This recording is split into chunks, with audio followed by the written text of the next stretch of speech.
ॐ ज्ञानतिमिरान्धस्य ज्ञानाञ्जनशलाकया चक्षुरोन्मीलितं येन तस्मै श्रीगुरुवे नमः। जय श्री प्रभुपाद, जय श्री कृष्ण भगवान, जय श्री व्यासदेव। हरे कृष्णा। 7वां अध्याय श्रीमद् भागवतम का आप सभी श्रवण कर रहे हैं। पहला स्कंद चल रहा है। बहुत ही उत्तम और दिव्य ज्ञान यहाँ पर सूत जी महाराज के द्वारा दिया जा रहा है, तो ध्यान पूर्वक श्रवण कीजिए। श्रीमद् भागवतम में जो जो आपको बताया जाता है, सूत जी महाराज ने हमें इतना दिव्य ज्ञान दिया है कि यदि हम इस ज्ञान को ध्यान पूर्वक श्रवण कर लेते हैं तो श्रीमद् भागवतम का फल तो आप जानते ही हैं। श्रीमद् भागवतम का फल क्या होता है? भगवान का दिव्य लोक, वहां पर जाने का अवसर मिलता है, और केवल जाने का अवसर नहीं, वहां पर रहने का भी अवसर मिलता है। हमेशा हमेशा के लिए आप कभी उस धाम से वापस नहीं आएंगे। ये श्रीमद् भागवतम का फल होता है। भगवान के चरण कमलों में आपकी प्रीति बढ़ जाती है यदि आप श्रीमद् भागवतम ध्यान पूर्वक सुनते हैं। तो सूत जी महाराज जो हमें ज्ञान दे रहे हैं, बड़े ध्यान पूर्वक उस ज्ञान को श्रवण किया कीजिए, ताकि आपकी भी प्रीति भगवान के चरण कमलों में हो जाए और आपको भी भगवत धाम प्राप्त हो सके। तो अभी तक क्या चल रहा है इस पाठ में? 7वें अध्याय में श्री व्यासदेव जी और सुखदेव गोस्वामी के बारे में चर्चा हो रही है कि किस तरह से सुखदेव गोस्वामी गर्भ में ही मुक्त अवस्था में थे, और जो मुक्त अवस्था में होता है अर्थात वो शरीर से परे जा चुका होता है। ना उसे आध्यात्मिक शरीर से मतलब, ना उसे भौतिक शरीर से कोई मतलब है। मुक्त अवस्था का मतलब भगवान के प्रकाश में रहना, उस प्रकाश में विलीन हो जाना। तब प्रश्न ये उठा कि सुखदेव गोस्वामी मुक्त होते हुए भी किस तरह से भगवान की लीलाओं के प्रति आकर्षित हुए, क्योंकि जो व्यक्ति मुक्त हो जाता है उसे भगवान के साकार रूप की कोई इच्छा नहीं होती। परंतु सुखदेव गोस्वामी मुक्त होते हुए भी किस तरह से आकर्षित हुए भगवान की लीलाओं में, इस सब के बारे में हमने जाना कि सुखदेव गोस्वामी गर्भ में ही मुक्त अवस्था में थे। श्री व्यासदेव को ये बात पता थी कि जब भी इनका जन्म होगा तो ये मेरे पास नहीं रुकने वाले, ये चले जाएंगे भ्रमण करने के लिए। तो उन्होंने गर्भ में ही सुखदेव गोस्वामी को श्रीमद् भागवतम की रूपरेखा सब बता दी थी, और जैसे ही उनका जन्म हुआ उसके बाद श्री व्यासदेव जी ने साक्षात रूप से उनको समक्ष बिठाकर श्रीमद् भागवतम का ज्ञान दिया, उसका अध्ययन करवाया। तब वो और ज्यादा दक्ष उसमें हो गए। तो भगवान की लीलाओं को सुन सुनकर श्री व्यासदेव जी तो पहले ही भक्त बन गए थे। पहले हालांकि वो भी केवल और केवल प्रकाश में विलीन होने वाली बात कर रहे थे, क्योंकि वो असंतुष्ट थे। सभी वेद पुराण लिखने के बाद असंतुष्ट थे। तो श्री नारद मुनि ने बताया कि भगवान की लीलाओं का वर्णन किए बिना आप संतुष्ट नहीं हो सकते। तो यदि भगवान की लीलाओं का वर्णन उसमें नहीं है तो क्या तात्पर्य हुआ कि वहां की नॉलेज ब्रह्म तेज तक ही है, उससे आगे भगवान के बारे में वर्णन नहीं था। लेकिन अपने गुरु महाराज की आज्ञा स्वीकार करके श्री व्यासदेव ने भगवान की लीलाओं का वर्णन किया, और वो भी भगवत भक्त बन गए। फिर उन्होंने अपने पुत्र सुखदेव गोस्वामी को भक्त बनाया, और जैसे ही सुखदेव गोस्वामी भगवत भक्त बने तो उनको ऐसा लगा कि अभी तक का जो उनका ज्ञान था भगवत भक्त बनने से पहले, वो समय सब उन्होंने व्यर्थ गवा दिया, क्योंकि भगवान की लीलाओं के बारे में तो उसमें कुछ था ही नहीं। उसके बाद जो दूसरे विष्णु भक्त थे, अन्य भगवत भक्त थे, वो भी सुखदेव गोस्वामी को अपना प्रिय मानने लगे, क्योंकि सुखदेव गोस्वामी अब भागवत बन चुके थे, चलते फिरते भागवत। क्योंकि भागवत की कथाएं उनके रोम रोम में इस तरह से बस गई थी कि भगवान उनको अत्यंत प्रिय हो गए। चलते फिरते जैसे कि वो भागवत चल रही है, भागवत का ज्ञान लुटा रहे हैं सबके ऊपर, तो जो भक्त थे भगवत भक्त, वो सुखदेव गोस्वामी को प्रिय लगने लगे और भक्तों को सुखदेव जी अत्यंत प्रिय लगने लगे। तो आज इससे आगे का ज्ञान हम करने वाले हैं। ध्यान पूर्वक श्रवण कीजिए। उससे पहले भगवान की वंदना कर लेते हैं एक छोटी सी, ताकि हमारा ध्यान भगवान के चरण कमलों में स्थापित हो सके। हरे कृष्णा। जय राधा माधव जय कुंज बिहारी, जय राधा माधव जय कुंज बिहारी। यशोदानंदन ब्रज जन रंजन, यशोदानंदन ब्रज जन रंजन, यशोदानंदन ब्रज जन रंजन, यशोदानंदन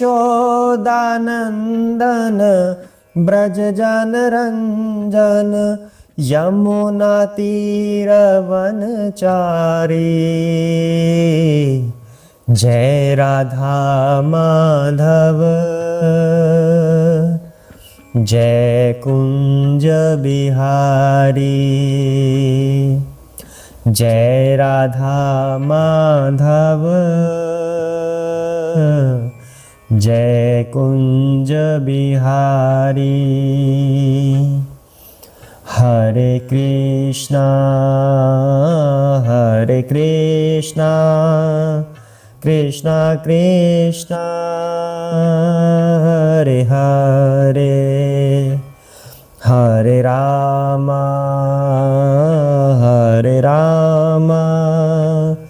राम राम हरे हरे। हरे कृष्णा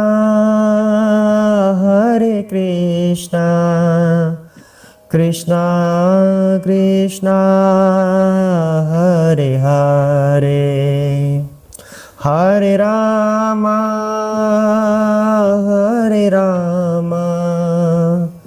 राम राम हरे हरे। हरे कृष्णा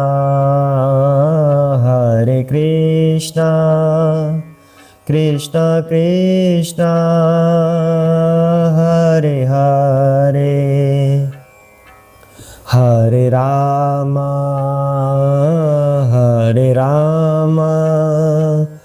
राम राम हरे हरे।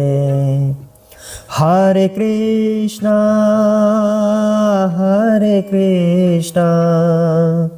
कृष्णा कृष्णा हरे हरे, हरे राम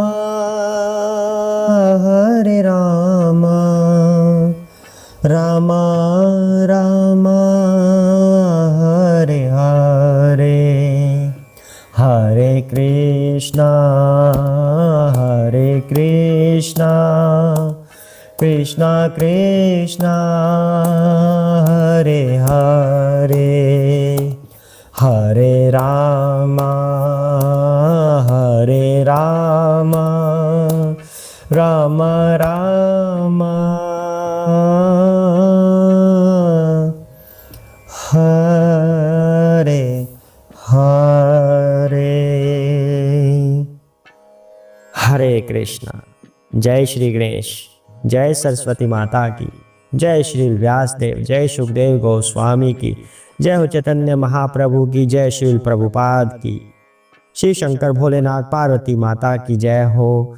जय सिया राम, राधे कृष्णा, सभी के गुरु महाराज की जय हो। श्री नारद मुनि की जय हो, माता रानी की जय हो, राधा रानी की जय हो। हरे कृष्णा। ओम नमो भगवते वासुदेवाय। जय हो बजरंग बली हनुमान की। हरे कृष्णा। तो पाठ को आगे बढ़ाते हैं। सुखदेव गोस्वामी सभी को प्रिय लगने लगे। अब आगे सूत जी महाराज क्या कहानी सुना रहे हैं वो जानते हैं। हरे कृष्णा।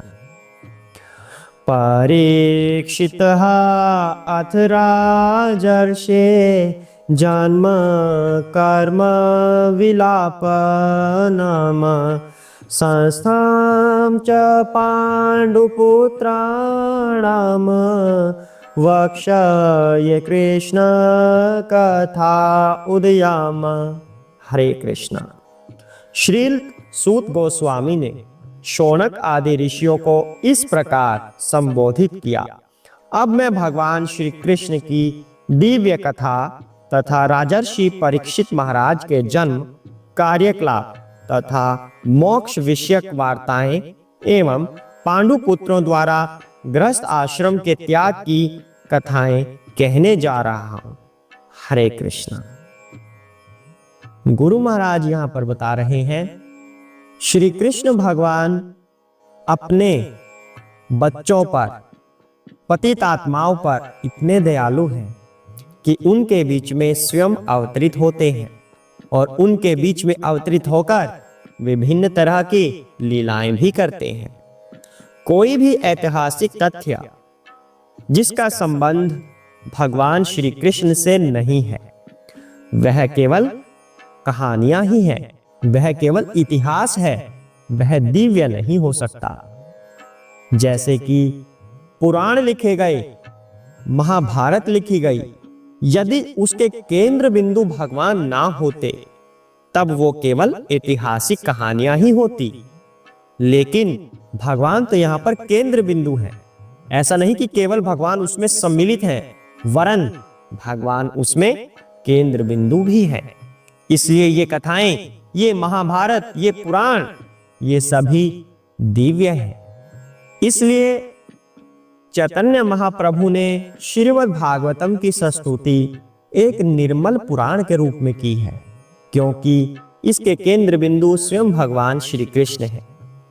लेकिन कुछ भक्तों को ऐसा लगता है, कुछ भागवत भक्तों को या कह लीजिए कृष्ण भक्तों को ऐसा लगता है कि हमें केवल भगवान की लीलाएं ही सुननी है, केवल उन्हीं के बारे में हमें अध्ययन करना है।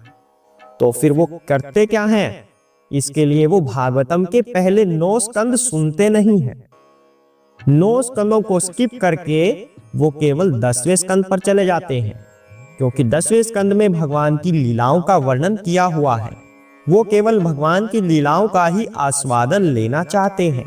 उन्हें ऐसा लगता है कि 10वें स्कंद में भगवान की लीलाएं हैं, तो पहले 9 स्कंद छोड़ दिए गए।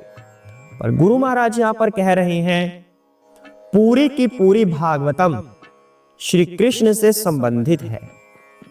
अब पहले के 9 अध्यायों में क्या क्या है, जैसे कि इसी श्लोक से ले लीजिए। इसमें बात की गई है पांडवों की। पांडव कौन है? भगवान के भक्त हैं। और जो भगवान के भक्त हो, इसका तात्पर्य क्या हुआ? भगवान उसमें सम्मिलित है। भगवान अपने भक्तों से रहित कभी नहीं होते। पांडवों से रहित भगवान कभी नहीं है। तो फिर जब पांडवों के साथ भगवान लीलाएं कर रहे थे, फिर वो सुनने का आपका मन क्यों नहीं करता? क्योंकि ये भी भगवान से संबंधित है। तो पहले 9 स्कंद का ज्ञान लिए बिना सीधा ही 10वें स्कंद पर जंप मार जाना, श्री प्रभुपाद कहते हैं, गुरु महाराज कह रहे हैं, ये मूर्खतावश होता है। इससे भागवत का पूर्ण ज्ञान नहीं मिल सकता, भागवत का पूर्ण फल नहीं मिल सकता, क्योंकि पूरी भागवत में श्री कृष्ण ही केंद्र बिंदु हैं। इसलिए सभी स्कंद सुनने आवश्यक हैं। अगले श्लोक में क्या कह रहे हैं वो जानते हैं। जब दोनों दलों अर्थात कौरवों तथा पांडवों के अपने अपने योद्धागण कुरुक्षेत्र के युद्ध स्थल में मारे जा चुके और मृत योद्धाओं को यथा योग्य गति प्राप्त हो गई, और जब भीमसेन की गदा के प्रहार से मेरुदंड टूट जाने से धृतराष्ट्र का पुत्र विलाप करते गिर पड़ा, तो द्रोणाचार्य के पुत्र अश्वत्थामा ने द्रौपदी के सोते हुए 5 पुत्रों के सिरों को काटकर मूर्खतावश उन्हें उपहार स्वरूप यह सोचते हुए अपने स्वामी को अर्पित किया कि इससे उसका स्वामी प्रसन्न होगा। लेकिन दुर्योधन ने इस जघन्य कृत्य की निंदा की और वह तनिक भी प्रसन्न नहीं हुआ। हरे कृष्णा। पिछले श्लोक में सूत जी महाराज कह रहे थे कि अब मैं तुम्हें श्री कृष्ण की दिव्य कथाएं सुनाने जा रहा हूं, महाराज परीक्षित की कथाएं सुनाने जा रहा हूं कि किस तरह से उनका जन्म हुआ, किस तरह से उन्होंने कार्यकलाप किया और किस तरह से उनको मोक्ष प्राप्त हुआ। ये सब कथाएं कहने जा रहा हूं। और ये सब कथाएं कुरुक्षेत्र के स्थल पर महाभारत का युद्ध होने के बाद की कथाएं हैं। जब युद्ध समाप्त हो चुका था तब क्या हुआ था? अश्वत्थामा ने अर्जुन के या द्रौपदी के 5 पुत्रों को मार दिया सोते हुए अवस्था में। जब उन पुत्रों को मार दिया, उनके सिर काट दिए, तो फिर अर्जुन ने भी बदला लेने का सोचा। वो अगले श्लोक में वर्णन आएगा। लेकिन उन 5 सिरों को काटकर अपने स्वामी दुर्योधन के पास अश्वत्थामा गया कि उसका स्वामी बहुत प्रसन्न होगा। लेकिन हुआ इसके विपरीत। दुर्योधन को यह ज्ञान था कि इससे उसके वंश की समाप्ति हो जाएगी, और दुर्योधन को वंश समाप्त करने से मतलब नहीं था, केवल पांडवों से युद्ध करने से मतलब था, क्योंकि पांडवों से बचपन से ही उसकी बनती नहीं थी। शकुनी मामा ने यह सब बीज बोया हुआ था दुर्योधन के मन में, तो केवल पांडवों से उसको क्रोध आता था हमेशा, लेकिन वंश के प्रति नहीं। पर अश्वत्थामा ने उसके वंश को ही समाप्त करने की चेष्टा की, इसलिए दुर्योधन प्रसन्न नहीं हुआ, उल्टा अश्वत्थामा के ऊपर क्रोधित हुआ। तो यहां पर बात आ रही है कि भागवत की शुरुआत इसके बाद होती है, राजा परीक्षित के जन्म की कथा से।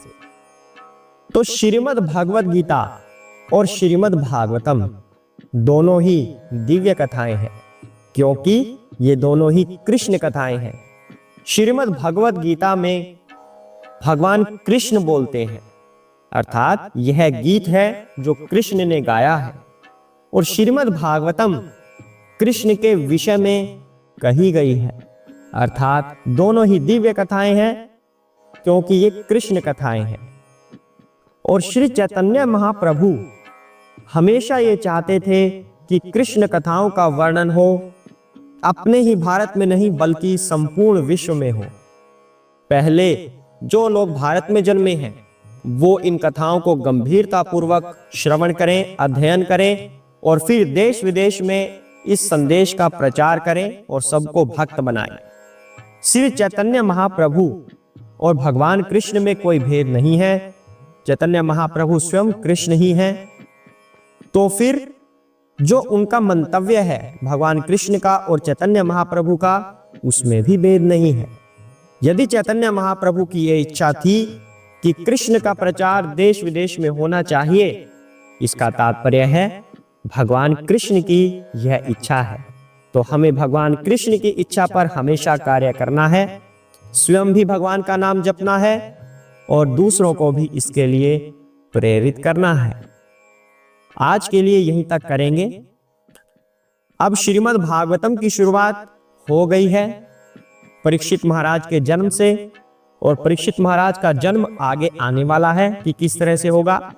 शुरुआत हो गई है, बीज बोया जा चुका है, अश्वत्थामा ने 5 पुत्रों को मार दिया है। अब आगे की कहानी कल करेंगे अगले श्लोक से। ध्यान पूर्वक श्रवण करते रहिए और आस्वादन लेते रहिए। हरे कृष्णा। ओम नमो भगवते वासुदेवाय।